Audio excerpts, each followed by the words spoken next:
Hello, my name is Joshua Boyd, and thank you for listening to my presentation on Dominica. I'm really excited to bring you a little bit of information about this small island nation, and I hope that you're excited to hear more about it as well. A little bit about me before we begin. I'm a fourth year student here at EMU. I'm a political science major, and I'm also double minoring in social work and creative writing. There's a picture of me over there on the left. A fun fact about why I chose this country is that my friend and former coworker was from there, and I loved having conversations with him and learning about his home. And when we had the chance to study a developing nation, I jumped on the chance to learn more about Dominica, and it's been really interesting learning more about it. So where is Dominica, and is Dominica the Dominican Republic? No. So the Dominican Republic is up here, and despite having a very similar name, Dominica is much further down in the Caribbean over here. Uh, it's highlighted in green on the image in case you can't see my cursor. It's located in between Guadalupe and Martinique. It's also pretty much right in between North America and South America. And the island itself is about 289.6 square miles in size, so it's not very big. A little bit about the political system in Dominica, it is a parliamentary republic, and like our government, there are three branches. A legislative branch that is a 30-member house that is has 21 of its members elected by the plurality, and then the party that wins then will elect a president from within itself. The president will appoint a prime minister, and then at that point, the remaining nine members are appointed by the parliament itself, and it's divided up 5-4, where the majority party gets one additional legislator appointed by the parliament, and then the opposition leader will appoint uh, four members of its own. The judicial system in Dominica is actually really interesting because they have these three general magistrate courts, but then appeals are made to an entity called the Eastern Caribbean Supreme Court. What's really fascinating about this is that it's a collaboration between a bunch of nations in the Caribbean that each of them appoint their own justices to serve on this higher court that allows them to have a court of appeals and a higher sense of finality in a court system, much akin to what we have here with our Supreme Court, without adding unnecessary complexity to their justice system by having a bunch of courts that won't really do anything because there's not enough cases. So what the ECSC does is it combines all of these nations together and allows for them all to benefit from having this higher court, while also incorporating enough nations that they will have the caseload to justify their own existence, which is really, really cool. I could go on and on about that, but I will move on. Little tidbit about Dominica is that it has a freedom score of 93 out of 100, which is much higher than the US's score, which is a 76.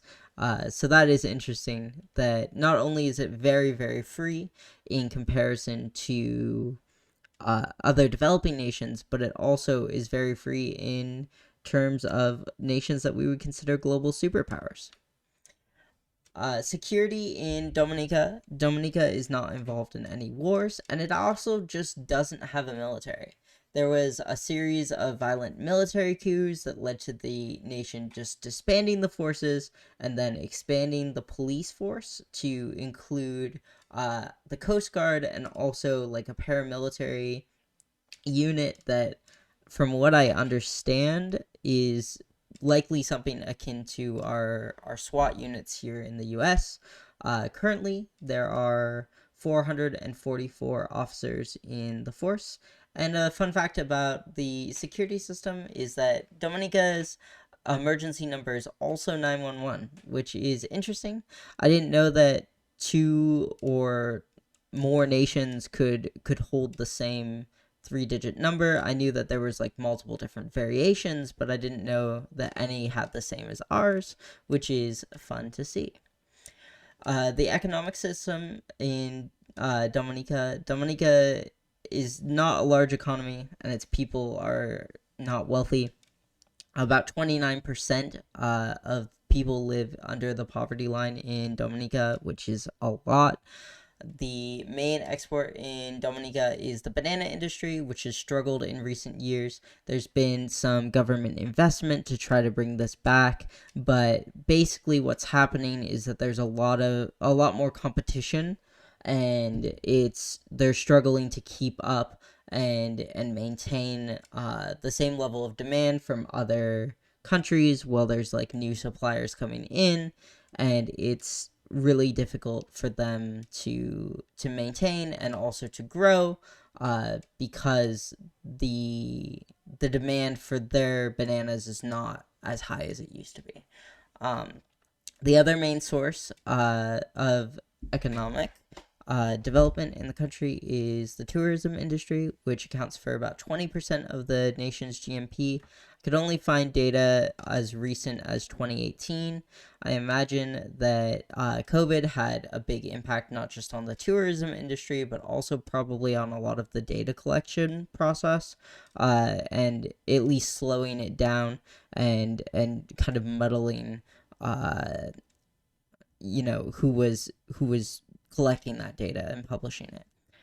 The Heritage Foundation rated Dominica's economic freedom at 54 out of 100, which is a much lower score than the general freedom that we looked at earlier. I think that a reason for this is partly because of the poverty situation in the nation, but also there is the social condition of just being on a small island nation. There's not a lot of space for growth and development, which can be a challenge to navigate if you are trying to start like a business to get out of poverty, or you are just trying to find a job to sustain yourself, right? There's if the nation itself is small and one major sector is not doing well, it's not going to be particularly easy to find a new job somewhere else because there's not a lot of space for different businesses to thrive. Also, women and children both have restrictions on rights, and domestic abuse is a big issue in Dominica. However, there are NGOs such as the Dominica National Council of Women to combat this issue, and they focus on not just advocacy for domestic abuse victims, but also on education and prevention of domestic violence before it happens, by teaching people how they should be treated and what their rights are, and how to recognize those situations, and just be vigilant. Also, freedom of assembly exists within Dominica, but also is sometimes met with government intervention. I found a few cases of this that were mostly due to when the government was being criticized, but also there are only a few examples of this happening, so it's an issue, but it's also not as bad as it is in other nations. So there's kind of pros and cons there with regards to freedom of assembly. Here are my references for this presentation. I hope you learned a little bit about Dominica, and I thank you for sitting and listening to my presentation. Have a great day.